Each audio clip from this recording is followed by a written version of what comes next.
are you with now? GBC. Huh? GTV. Yeah, there you go. Yeah. Yeah, you can do it as long as you share it with me. Yes, definitely. So this is and so did you arrest these gentlemen? Yes. I pulled over and I told them to stop, don't move. And I said, you're not moving.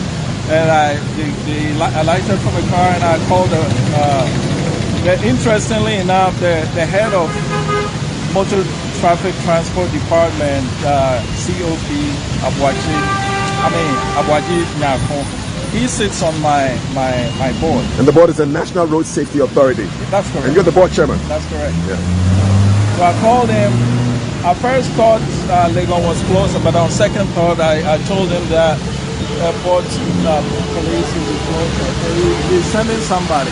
I'm actually on my way to a very important meeting about road safety. But I had to stop here to make So this falls right in line. Yeah. And this vehicle is coming from Benin.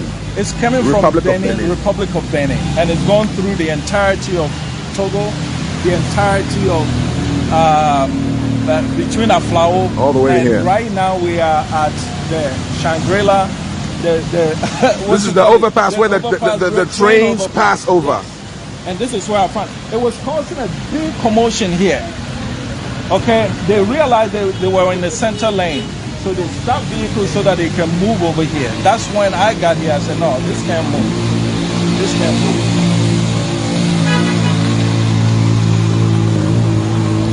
Wow. I don't know how we hope to develop this continent with this kind of behavior. I just don't know. I mean, look at this, the extra load that you took, however money you get paid with, you're going to turn around and use it to fix your food. Look at the charts. I don't know why they can't do that.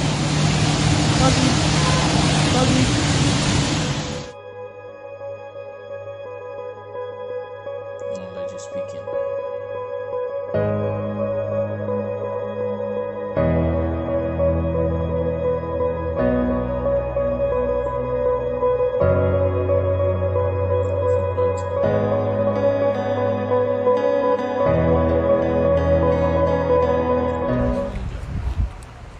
Hi everybody, this is Kofi Koranteng. When I talk about the governments of NDC and MPP not getting it, some of us have doubts, but I just showed you a video. I'm going to just address the video on 3 issues. On the issue of the board, this thing we call the board, the uselessness of the board thing in Ghana.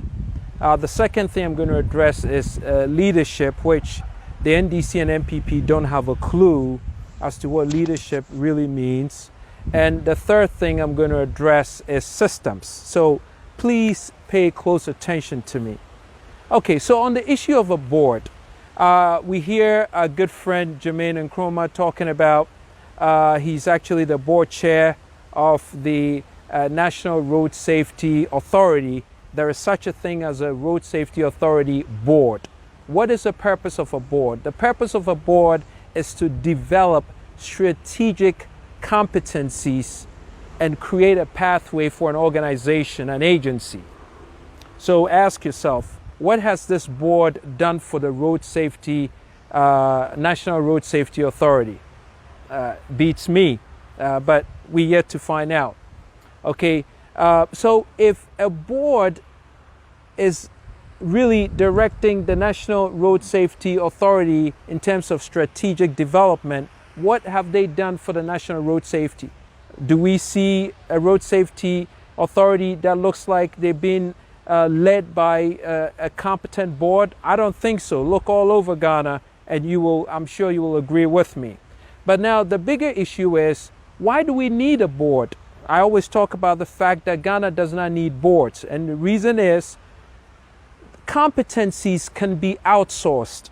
So if the agency of the National Road Safety Authority wants a specific think tank or something specific that's it's specific to what they have to do for their job or their vision, they can outsource that and get that information and use it for the development of the National Road Safety Authority.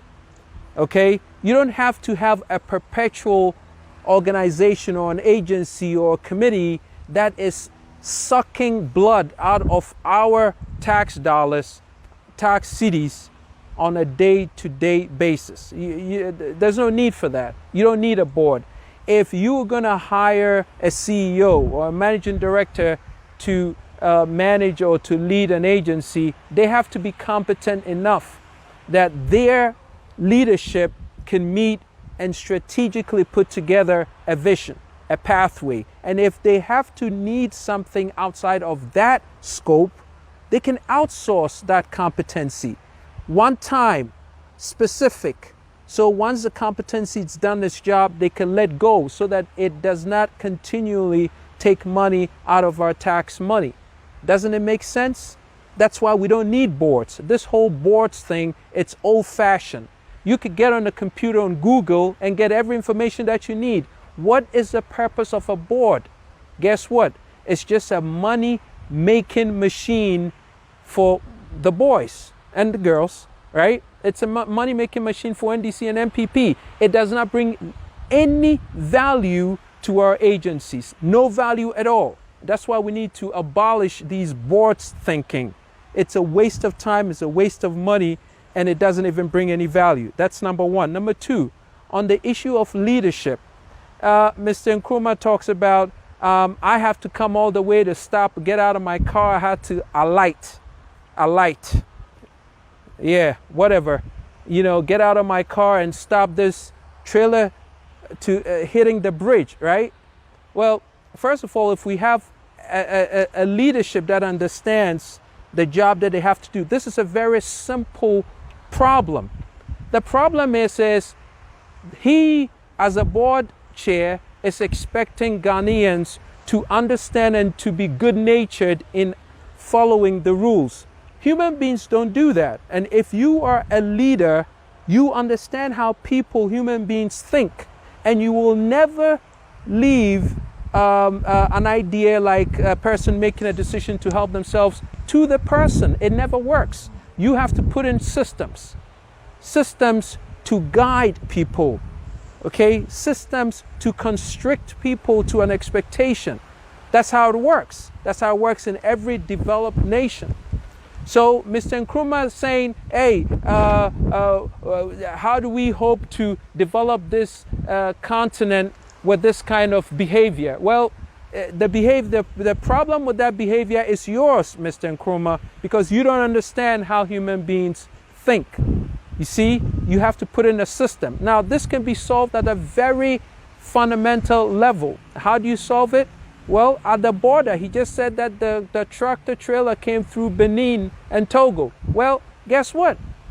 If you have a border there, which you should, and there are Ghanaian officials there, all you need to do is to put somebody who understands what the requirement is for a truck to meet before they enter Ghana. If they don't meet the requirement, they don't enter Ghana. And if by any means they were to exceed the weight requirement, you find them. 10,000 cities, I bet you they won't do it again. Do we do that? No, because all the tractor trailers belong to the ministers and all the big people, and they break the rules and they get away with it. How can this be a problem, Ghana? This is juvenile stuff. This is so, this is a problem that a board sits and thinks about. I could solve that in 30 seconds. You just have to put a trained person at the border who inspects every truck that's coming in. If they meet the requirement, they come in. If they don't, you fine them. That's all. This is so simple. You don't need a board to sit, deliberate over something this basic. The third thing is systems. We don't have systems. If we had systems, that somewhere, maybe the traffic police or the highway police are on the border, around the border areas, would have caught this guy who is driving a truck that is overladen with goods. We don't have a system like that. And even if we had a system that caught him, they pay 5 cities, 10 cities to whoever catches them and they get away with it. Why do we hurt ourselves every day and blame it to the poor citizens? Because we don't have a leadership that thinks. We don't have a leadership that knows how to think. That's why I always talk about the fact that we have a clueless leadership. And when cluelessness meets unpreparedness, you have excuses, weak excuses like this coming to us that, oh, how can we develop like this when people behave this way? No, people will always behave like that. Right here, even in America, people behave like that. But there are systems that guide them. And if we want the country to work, we need to put together systems. And the systems have to have consequences. And the consequences cannot be overruled, overrun by anyone, regardless of where you are and who you are. That's how you get things to work. Thank you very much. This is Kofi Koranteng signing off.